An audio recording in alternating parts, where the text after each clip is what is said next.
Welcome to WKRP Montrose, a radio station masquerading as a podcast about Montrose, Colorado, and the Western Slope. Recording live from the Clearnetworx studio.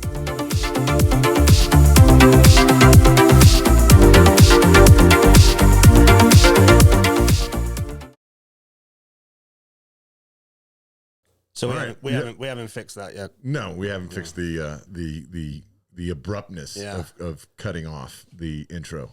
Why? You know what? I'll tell you why. I'll tell you why. Why? Because you've been AWOL. That's I have why. been AWOL. I have been AWOL. Well, Dennis is cheating on us with another job. Yeah,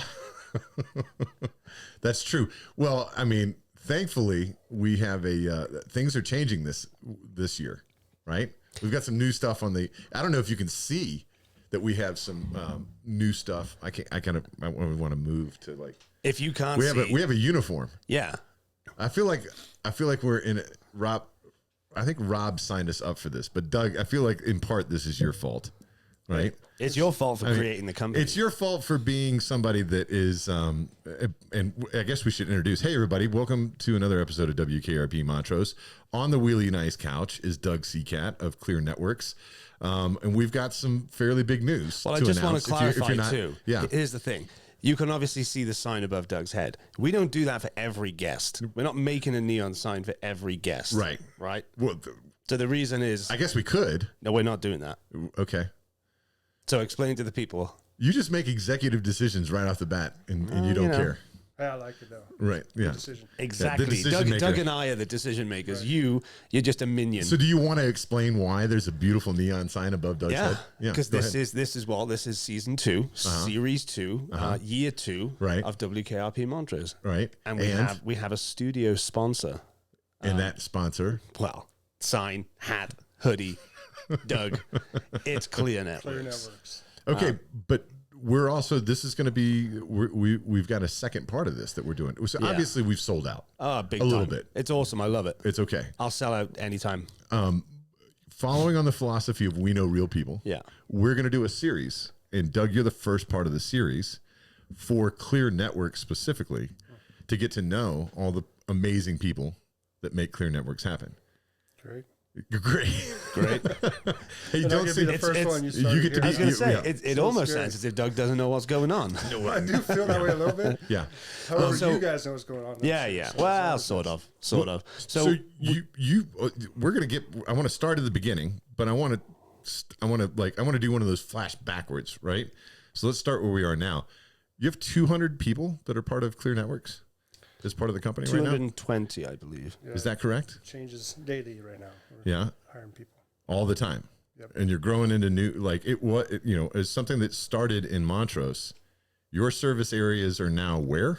Fruta, is that correct? Well, we live on the western slope, so we wanted to build the entire western slope. So at the moment, it's Fruta, Grand Junction, Palisade is the northern half of where we're working, all the way down to Farmington. So Wow.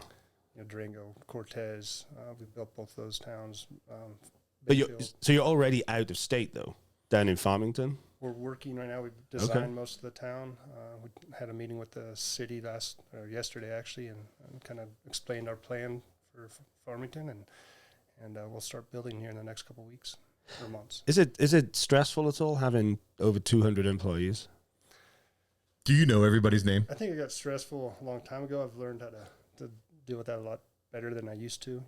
Growing up in this side of the state, I started as a farmer. My dad was a farmer, and so I didn't have to deal with people a lot at the beginning of my life. Right. And moved into working a lot more with the group that we have now, and we have an awesome group. Yeah, I know a lot of them, and because I'm not in the hiring process now, I don't get to meet each one of them as they come in, but I'd like to know every single person I work with. Is that a weird thing for you? Because as somebody that's been in the community and you're very personable, like you're open to talking to people, and is it weird to then be in a situation where you're hiring people? Everybody wants to know the boss, right? I hate it. I hate walking in when I I don't know that face. Are they a customer or do Yeah. they work here? You know, I'm constantly asking, do you work here? And Right. Well, they know awkward. you, right? That's what makes it a little bit awkward too. Everybody knows you because it's kind of part of the deal. But Well, I did walk in the other day and I introduced myself to one of the guys that I'd not recognized, and he's like, he said, "Are you Doug Duke?" was my last name, and his boss is David Duke, and so he thought I was his, immediate boss. He hadn't met him yet either, so I got to introduce myself and said, "No, I'm Doug Seacat, and David Duke. I'll go introduce you as well to him." But so everybody doesn't know me as well, I guess. So we've got some work. well, that's part of what we're going to do today. Is, Yeah. well, today, but also moving forward, right? Is part of our agreement with Clearnetworx is to help them get to know each other. We're going to be getting Clearnetworx employees on and doing little mini episodes that they can use, internally as well, so that you can all get to know each other.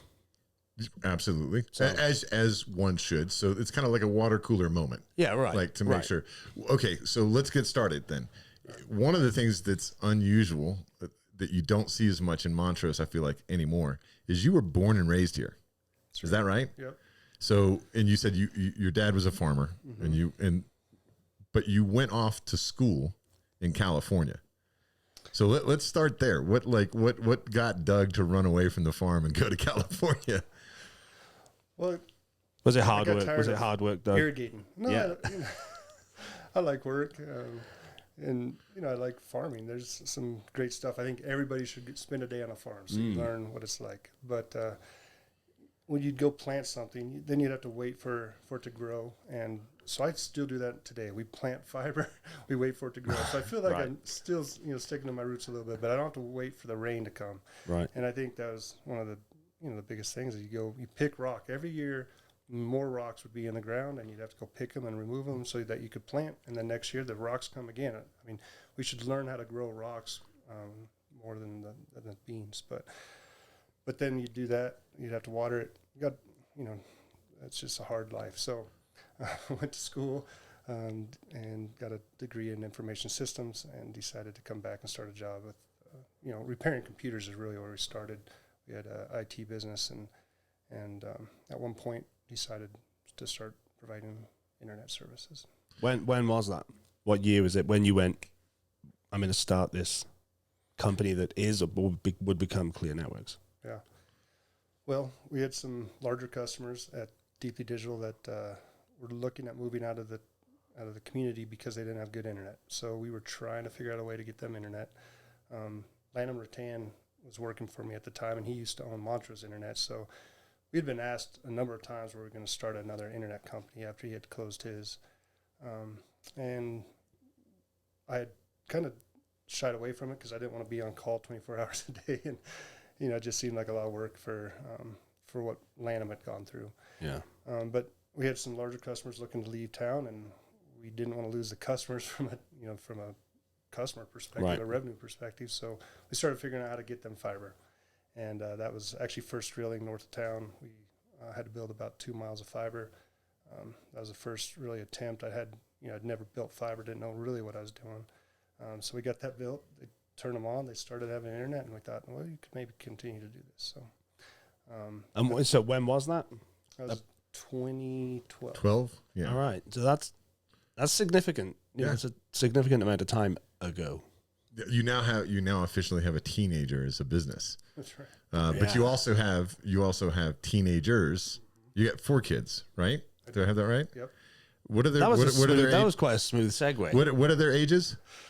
Well, it's a lot of work to put fiber in the ground, so we needed a few kids to help do that. And Free labor. Are you allowed to say that anymore? Let's just say he's kidding, just in case. No. well, I feed them. They have a nice place to stay. We have 3 girls and a boy. Our oldest is a boy. He's 22. He lives in Grand Junction. He actually works for us full time. Does the graphics. A lot of these, so like the shirts you're wearing, he designed Go Local. So he's very involved still. Then my oldest daughter, she's actually in charge of all the phone services that we do over at Clearnetworx. So she's doing amazing too. When she first, when she was younger, she really didn't like tech, but she came in, she did different aspects of the business, and kind of grew into the tech side of it. And she's been doing amazing. She loves it. The phones work at the customer site, so she's 19 and really doing an amazing job for such a young person. And then I have 2 other daughters, both in school still. So one's a senior and one's a freshman.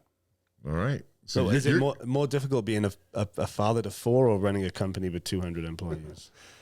No, I'm gonna wait. Hold on. Let me add to that. Right. Is it more difficult being the father to 3 girls or the 1 boy? They both.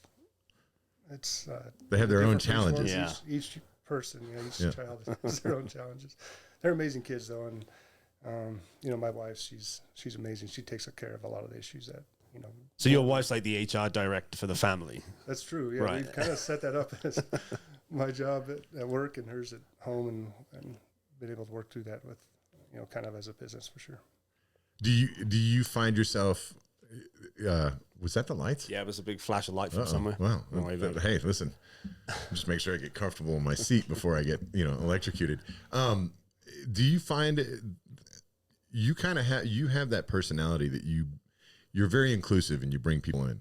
So do you feel like your family extends into the 200 people that are in Clearnetworx? Like you said, you got your daughter working there. Your son does some work for you there. I know you see your wife there all the time, even though she's doing everything else that she's doing. You guys are active in your church. Like, you're very busy people, but it seems like you always have time for everybody else. At least that's the experience I've been. I got a chance to work with you guys briefly on a big project that you did out in Ouray and bringing fiber out to the Ouray Ridgeway area, which was incredibly needed because there are health facilities out there that needed access to that internet. But again, back to the question, like, do you feel like, do you treat it like a big family, even though now it's like 200 people? Do you still try to like? Yeah, I think that's partly why it's difficult when I don't know one of them, because I love calling it a team, a family. Right.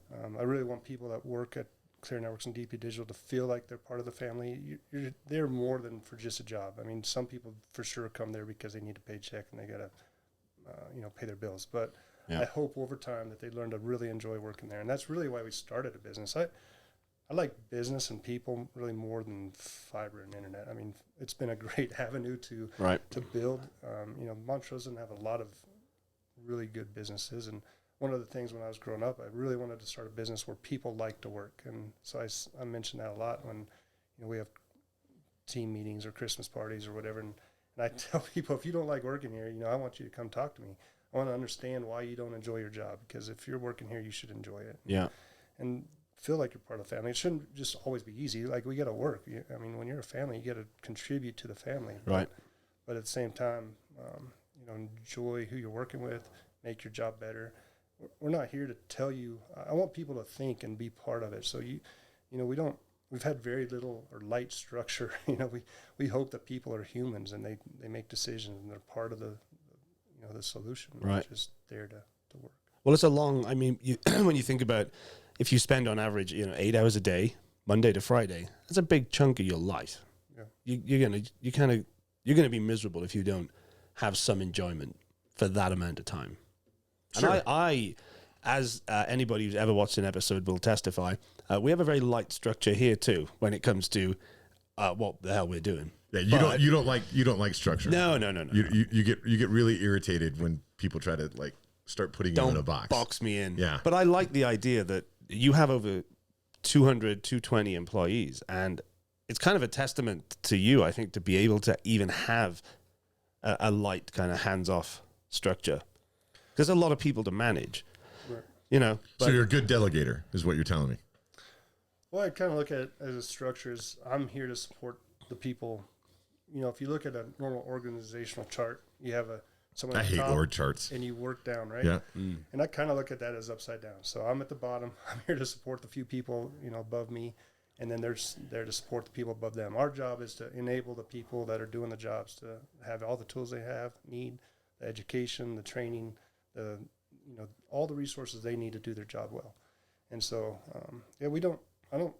I wouldn't say we are good at delegating. I don't like that word, to tell you the truth. It's more like teaching, training, and enabling people to do. Enabling, okay. I like that. we hired them to do. Yeah. So you see yourself as kind of like the Atlas of the company. You've got the. Honestly, I was thinking that, and I'll tell you the truth, I wasn't sure you'd get that reference. Yeah. No, So you're completely shocked that I said it before you did. So carrying the weight of the world on your shoulders. But I did get that image too, actually. I like it though. I like it. I knew you'd know Atlas from Gold's Gym or something, probably. So, Doug, if you haven't seen enough of the episodes, it's, Rob has complete lack of confidence in my past education and whether or not I am capable of staying in the conversation. It's not that. Yeah. It's not that. I'm sure back in the day you knew some stuff, but you've taken several blows to the head. Yes, I have. And what were we talking about? I imagine you have forgotten some stuff. You've had some stuff shaken out of that big noggin of yours. That's probably true. That's probably true. Atlas is still in there for now. Have there? Okay. Speaking of like head knockers, when you're digging in the ground, inevitably stuff goes wrong, right? Like you can't. Like you said, there's rocks. We're very good at finding things that have not been that weren't supposed to be there. Yeah. What are some of the things that have, besides those like everyday occurrences, what are some of the things that have really surprised you about the business that you didn't expect? Well, really, how simple but challenging things can be. So, when we were an IT company, there's all kinds of challenges. Computers just break. You're trying to figure out how to fix them. You lose data. You feel like the world's going to come to an end because someone lost their wedding photos. Because you didn't hit record on an important episode all of that stuff. Yeah. So there's always a stress there. Now, if you do things and you do them correctly, it works. You got to do 1 foot at a time. We always talk about 1 foot at a time. Yeah. We have over 500 miles of fiber, but every one of those miles is put in 1 foot at a time. And I think you got to simplified stuff. Nothing needs to be too complex, challenging. You can overcome anything if you just do 1 foot at a time. So I think, lots of times we look at it as this is a huge thing. Like we're building out all of Grand Junction right now. That does seem, that's a big challenge. That's bigger than any other, market that we built so far. But we built Ouray. We built all of Ouray in the middle of a mountain town where, they mine for gold. It's a solid rock that you're building on. And we were able to do that. Norwood, Montrose, Delta, built all the Delta in less than a year and have been extremely successful in Delta. Over, a lot of people have signed on to our business, built all of farming, Fruta, Palisades. So, you step up and you continue to do bigger and bigger challenges. And I think that's just looking at it as 1 foot at a time, you can overcome a lot of stuff. Do you have any concerns moving forward about getting too big in a sense? Obviously we talked about 200 employees and you have maintained that relatively loose and kind of nice structure, but how long do you think, can you keep that when you get 300 and 400 and 500 employees? Is that something you've considered? Well, yeah, personally, I consider it every day. So we got some funding in 2023 that, I was doing it all on my own out of, my bank account. I remember one year, there at the end where my wife comes to me and says, payroll's Friday and there's $7 in your bank account. You have a plan? And I was like, I don't. $1 each. Yeah. We paid our employees every single time. We never missed payment once. And so by Friday we had, checks came in and we made the payment. It's a different challenge now. I don't have that as much. We have the funding. We finally put the funding in place. Now we have other challenges. We have to go, stay in check. And so, we could go as big as we want. But that's a question that you gotta ask yourself every single time. Right.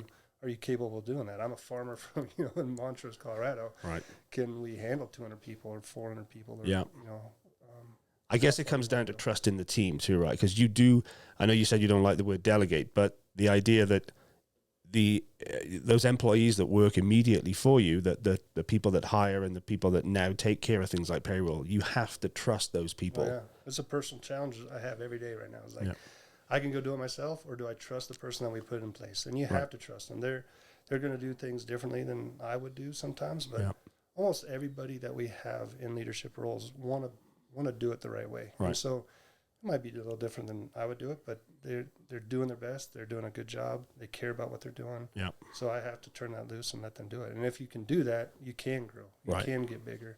If it's just me, yeah, I mean, we've passed me a long time ago. That's like this podcast, though. I have an iron grip on this thing. Dennis doesn't really do much without my say-so. I mean, And I'm never letting go. yeah, you don't No. think so? Nah. You're very lucky that the sign got up in time. There was a wager. There was a wager in place that the sign would not get up in time before the episode. Can I just preface this by saying, though, Yeah. this is like Dennis thinks that he used reverse psychology on me, to get me to put the sign up. There was some kind of, oh, you won't do it. I don't think you're capable. And I was like, I'll do it. It looks straight. I think. Yeah, it looks great. Hey, Doug, can you look behind you real quick? Is that sign hanging up there? It's hanging. Yeah. Oh, so it might have worked, the reverse psychology thing. Do you ever find yourself in a situation where, like, how do you, like, what one of the questions I was going to ask you is what gets you up out of bed in the morning? But I think maybe what do you think gets your people up out of the bed in the morning? Like, not everybody, a paycheck can't be the only reason. And so what do you think some of the things are that motivate your team and you to get up every day and provide this? Well, this will be fun, too, because what you say now, we'll also ask that question to the Clearnetworx employees. Yeah, and they'll go, oh, Doug has no idea, apparently, what motivates us. Or he got it spot on. All right, This could be fun. No pressure. None whatsoever. In anything you do, you have to have a purpose. We're always talking about, it's not just to accomplish a task, like getting that up there, but why do you want to put that up there? I mean, there's a purpose for everything. And we always talk about there's someone following you. If you're doing something, there's someone always coming in behind you. Right. There's always a reason. And our reason is for people to surf the internet. We want people to surf. And so we're always talking as the person surfing the internet. And there's a lot of stuff that has to go on before that. But it's not just a job. We have a reason that we're doing our job. And so, I get up because I love seeing other people succeed. I like to see when they come in and they're happy that they accomplished something, they got something done, or they helped someone, or they hooked up a customer that got to surf the internet today. So that's why I get up. I think we try to always talk about the mission and why we're doing something. There's not a lot of people building fiber optics on the Western Slope. We're building a network that's going to last for 50, 100 years. Just like when they brought power to this community, Right. It's here. It's enabling people to do things. Now we're bringing fiber optics. That we were the first fiber optic to the home company in Montrose, and it changed what people are doing in Montrose. Now you Right. can work from home. Right. You can have a podcast that gets outside of here. There's no one else in here watching, but because we have internet, Right. people can watch it. So it changes the community. We took fiber to Redville, which was, Norwood. There's 50 people in that town, and no one else was going to do that. We did that. Right. We enjoyed doing it. We didn't do it for the money, obviously. We definitely did not make money taking fiber optics to Redville, but people in Redville now have access to things they didn't have before. Yeah, but a big part of that too is, like, I remember, coming in kind of like right after that project, and one of the things that you guys were trying to make sure that was accessible was students having the opportunity to have access. And so, we forget it sounds nominal to be like, hey, to be able to surf the internet, but we forget what all that means, right? Like to be able to educate yourself on certain things, to be able to have access to mental health care, to be able to, things that where we may not have a great resource immediately here. Right. That access gives us, that gives us the access to those resources. And it's way more important than people think about. It's like, again, it sounds like such a first world problem. Yeah. But at the same time, we've become extremely reliant on it. Like if you want to hear somebody get upset really quickly, turn off their internet, right? I think that's one of those things. People use it for all kinds of reasons. I stay in touch with friends and family from around the world. I wouldn't be able to do that. And I'm not as old as Dennis, but I remember a time where, you had dial-up internet and stuff, but I wouldn't have been able to stay in touch with people the way I do now, or just send them stupid TikTok videos. Can we have a company, like, how they do like bird calls and like hog calls and things like that? Can we have like a company competition to see who can do like the old dial-up noise the best? I feel like I'm not going to try it. All right. But I'm saying I feel like some guys at the office. I'm sure somebody can do it and do it well. But it is WKRP might put up some prize money for Yeah. that one. Yeah. Well, here's the first thing is for any younger people that are listening, I don't think they don't know what what's the hell surfing of? the internet means now. Well, they don't know what surfing is anymore. Right? Are you trying to age Doug? Nah, well, all of us actually, but young people don't surf the internet anymore. I don't think. Right? Is that I that know. a thing? We'll find out. Yeah. That's something I guess we should ask everybody after the fact. But listen, if you surf the internet, 970-316-3162, call us or text us and let us know if you surf the internet. or and if you don't just use it, because it's a generational thing, right? I mean, They live inside it now. Yeah. Well, this is why the thing It's is meta. surfing the internet is it sounds quite like surface level, but actually, like Dennis was saying, it's critical to like the infrastructure of places, but also if you're in the West End of Montrose County, you are isolated if you don't have internet or good internet. Like Absolutely. It's really important. So you saw Bill Gates speak way back. Let's call it 2 decades ago. Is that right? What a Is that segue. fair? He's so smooth, isn't he? Yeah. Yeah. And Bill at the time was talking about the technology that was coming. Did you, like, looking back 20 years ago, did you think that we would be here where we're at today with things like AI and, the way that we're using the internet? Was that like, because that Bill Gates speech motivated you to kind of go the direction that you went? Do I have that right? Yeah, I don't know if he motivated me to go that direction. I mean, I was excited to do. You were IT. already on that path. I was going to this trade show every year. I was living in California, going to school. So I'd go to, it was in Vegas every year during my anniversary date. So my anniversary was always at the trade show. And my wife loved it. And, We'll ask her about that. Yeah. We'll see if she has that same opinion. Stories, yeah. So, I'd go, I was interested in new technology, and we've been talking about AI for a long time, in movies and probably that talk that he was talking about had some AI in it, but he said we live in a deeply digital world I see what's happening here. And I was like, yeah, we do. And that's a great name. So Thanks, Bill. That's how I came up with the name Deeply Digital for that point. And it's kind of worked. We don't do IT anymore, but we dig holes, and we're still putting in technology in the deep underground piece. So we've kept that name, even though our entire role has changed from IT repair to really just building fiber optics. That's all Deeply Digital does now. Well, and the thing, I think it's important to remember too that we talk about the internet as this kind of nebulous thing and it's in the air or whatever. But there's a lot of work that goes in, before that. Literally, there are people out there you have out there digging trenches in the road. Yeah. Well, not the road, but digging trenches so you can lay this cable. Yeah. How many guys do you have on your kind of that side of the business that are out there every day kind of surveying and digging and getting their hands literally dirty so that people can have internet? Yeah, so there's about 40 of us on the Clearnetworx side, and then the rest Deeply Digital, so about 180 people.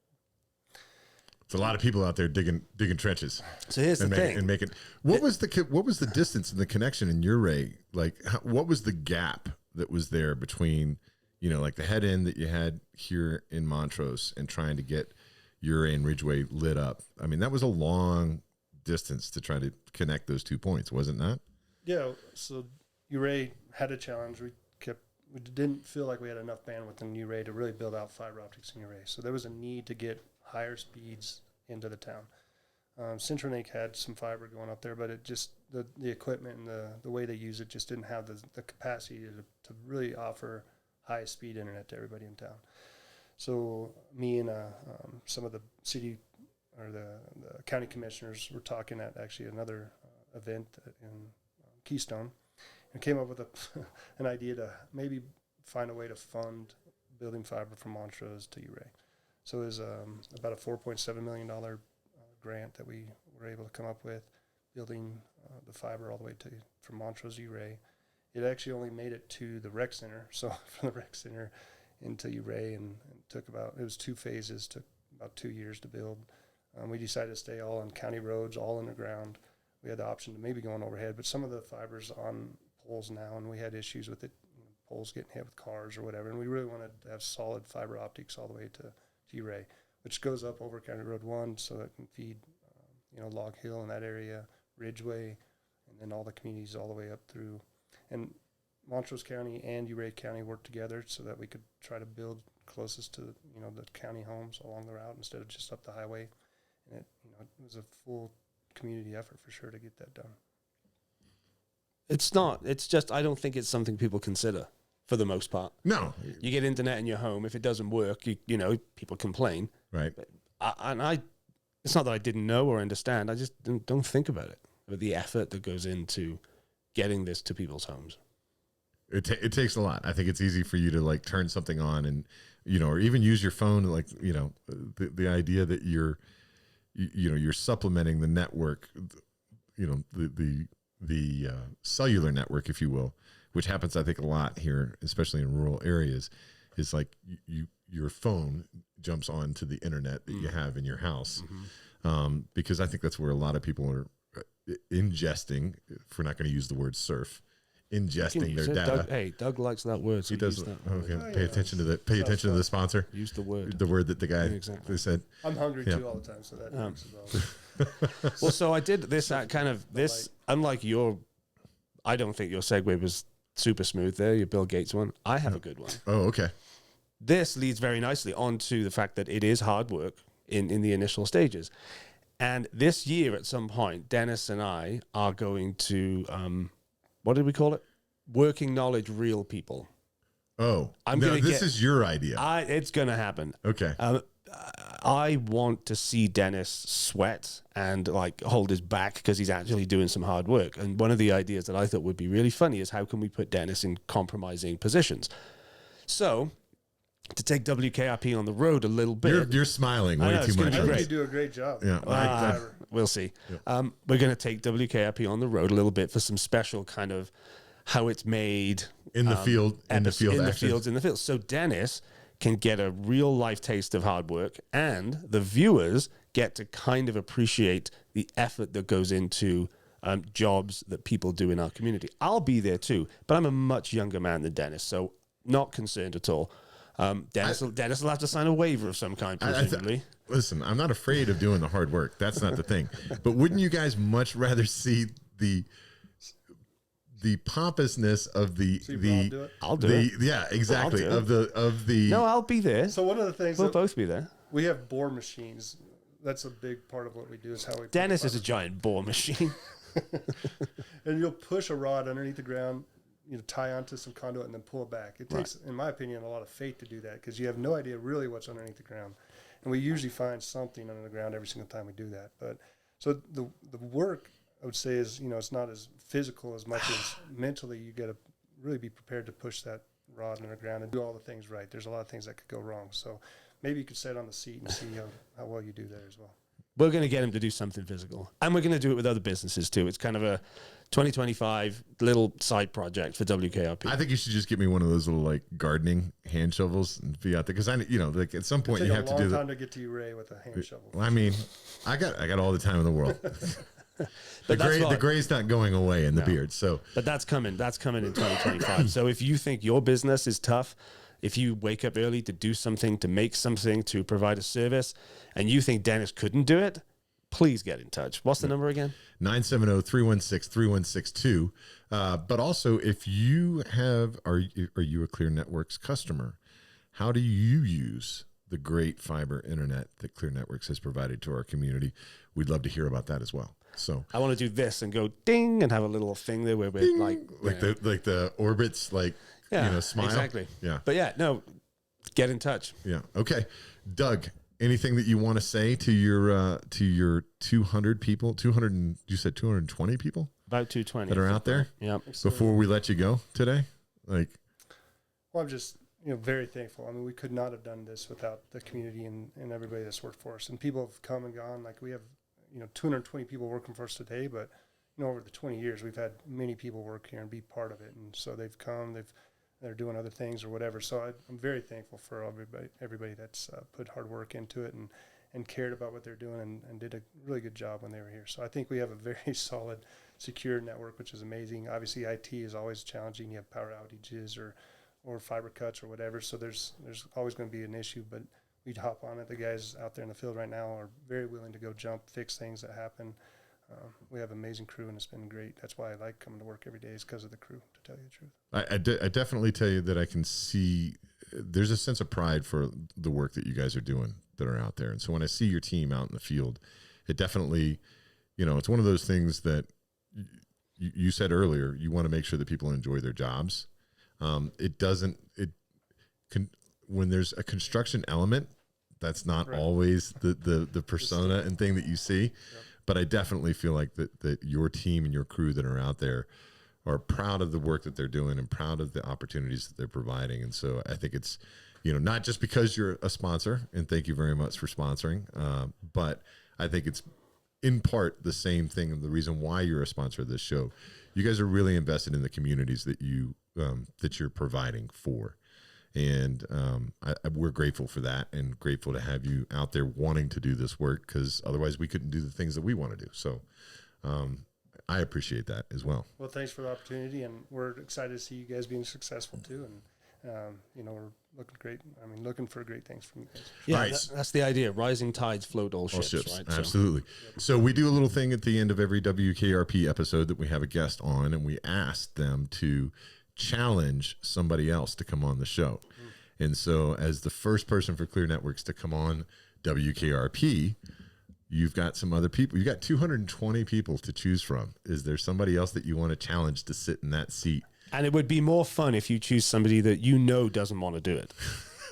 That's the mean streak in me, but that's more fun.